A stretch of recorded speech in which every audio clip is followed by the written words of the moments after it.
पिछले कुछ दिनों से इंडिया में एक कंपनी का नाम हर जगह सुनने में आ रहा है। हर न्यूज हेडलाइन, हर टेक फोरम में बस इस कंपनी की बात चल रही है। जी हाँ, ये है ज़ोहो।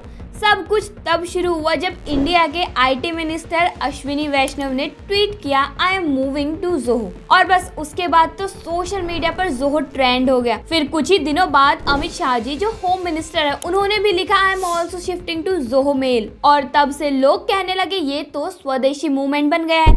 मैं हूँ रश्मि और आज की वीडियो में हम बात करेंगे कैसे एक गांव से निकले एक इंसान ने बिना फंडिंग, बिना ग्लैमर, सिर्फ इंडियन ब्रेन्स के दम पर ग्लोबल सॉफ्टवेयर एम्पायर बना दिया। तो चलिए बिना टाइम वेस्ट किए स्टार्ट करते हैं। देखो, आज के टाइम में जब हर यंगस्टर अमेरिका जाना है सोचता है, ज़ोहो के फाउंडर श्रीधर वेम्बू ने उल्टा किया। सिलिकॉन वैली छोड़कर तमिलनाडु के गांव लौट आए।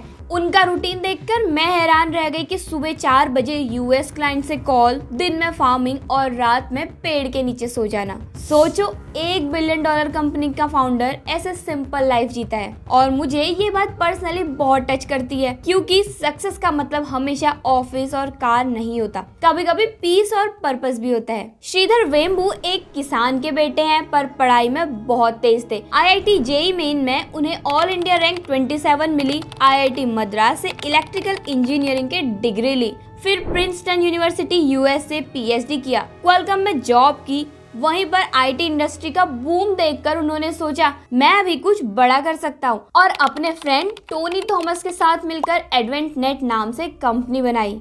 2003 में लॉन्च हुआ मैनेज इंजन, एक आईटी मैनेजमेंट सॉफ्टवेयर। फिर 2009 में कंपनी का नाम चेंज करके रखा ज़ोहो। साल 2000 के आसपास जब .com बबल अपने पीक पर था, श्रीधर वेम्बू को एक ऑफर मिला, $10 मिलियन सिर्फ 5% स्टेक के बदले। हर फाउंडर के लिए ये ड्रीम डील होती है, लेकिन उन्होंने नो कहा। उन्होंने समझा कि उस टाइम स्टार्टअप्स प्रॉफिट नहीं, सिर्फ ग्रोथ के पीछे भाग रहे थे। श्रीधर का कहना था, इन्वेस्टर का पैसा लिया तो उनके प्रेशर में काम करना पड़ेगा, कस्टमर्स का नहीं। थोड़ी ही देर बाद .com क्रैश आया और एडवेंट नेट के 150 क्लाइंट्स में से सिर्फ 3 बचे। पर श्रीधर ने हिम्मत नहीं हारी, किसी को जॉब से नहीं निकाला, कोई लोन नहीं लिया, बस कंपनी को हाइबरनेट मोड में डाल दिया। उनका बिलीफ सिंपल था, अगर टीम साथ है तो कमबैक हमेशा पॉसिबल है। और उनकी वही सोच आज ज़ोहो की फाउंडेशन बनी, इंडिपेंडेंस ओवर इन्वेस्टमेंट। पर जब कंपनी ग्रो कर रही थी, तब वेम्बू जी ने सोचा, मैं गाँव के लोगों के लिए क्या कर रहा हूँ।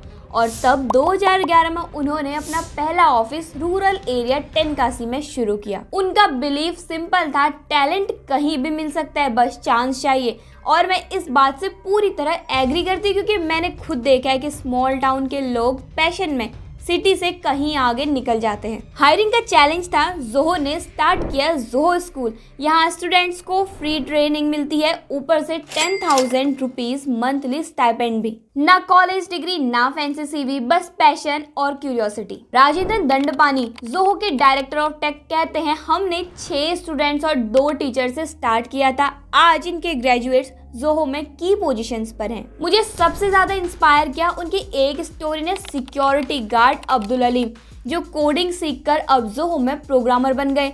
सोचो, अगर प्लेटफॉर्म मिले तो कोई भी अपनी लाइफ चेंज कर सकता है। लेकिन हर कहानी की तरह ज़ोहो की जर्नी भी परफेक्ट नहीं थी। 2019 में ज़ोहो ने फ्रेशवर्क्स के खिलाफ केस फाइल किया डेटा चोरी के एलिगेशंस पर। 2021 में केस सेटल हुआ और फ्रेशवर्क्स ने एक्सेप्ट किया कि एक एम्प्लॉय ने क्लाइंट लीड्स कॉपी की थी। फिर 2023 में श्रीधर वेम्बू पर पर्सनल एलिगेशंस लगे। फोर्ब्स ने लिखा कि उन्होंने अपनी वाइफ और ऑटिस्टिक बेटे को छोड़ दिया और शेयर सीक्रेटली ट्रांसफर किए। वेम्बू जी ने सब कुछ डिनाई किया और कहा, ज़ोहो हमेशा एक फैमिली रन बिजनेस रहा है। और मुझे लगता है उन्होंने हर स्टेज पर एक चीज प्रूव की है, क्रिटिसिज्म टेम्पररी होता है लेकिन क्रिएशन परमानेंट।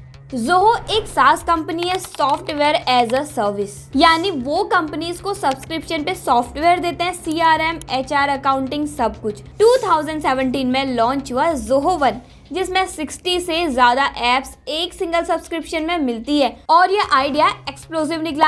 आज जोहो के पास 10 करोड़ यूजर्स हैं वर्ल्ड वाइड। फाइनेंशियल ईयर 2024 में उनका रेवेन्यू था 9000 करोड़ रुपीस, वैल्यूएशन 1 लाख करोड़ से ऊपर। और मुझे सबसे ज्यादा पसंद है उनका बिजनेस मॉडल, पहले फ्री दो और फिर वैल्यू समझो। Simple but brilliant execution. Kerala में उन्होंने रोबोटिक्स स्टार्टअप एसिमोव एक्वायर किया और ऑटोमेशन पर काम कर रहे हैं।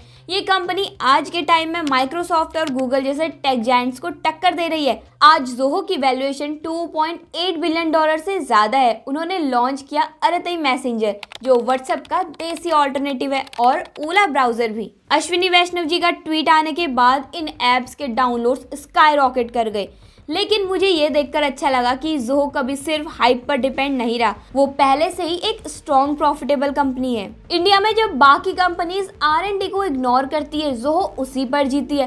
वेम्बू जी CEO का चेयर छोड़कर बन गए चीफ साइंटिस्ट, ताकि पूरा फोकस इनोवेशन पे रहे। उन्होंने इंडिया के टेकिस को बोला, अमेरिका मत भागो, इंडिया में बनाओ। और मैं पूरे दिल से इस सोच से एग्री करती हूँ, क्योंकि अगर जोहो गाँव से ग्लोबल हो सकता है तो हम सब भी अपने देश में बिल्ड कर सकते हैं। मुझे लगता है जोहो सिर्फ एक कंपनी नहीं, एक मूवमेंट है। उन्होंने प्रूव किया कि आप बिना फंडिंग, बिना फॉरेन हेल्प, सिर्फ इंडियन ब्रेन्स के दम पर ग्लोबल बन सकते हो। और honestly, as someone who is also building brands in India, मैं जोहो से बहुत इंस्पायर्ड हूँ।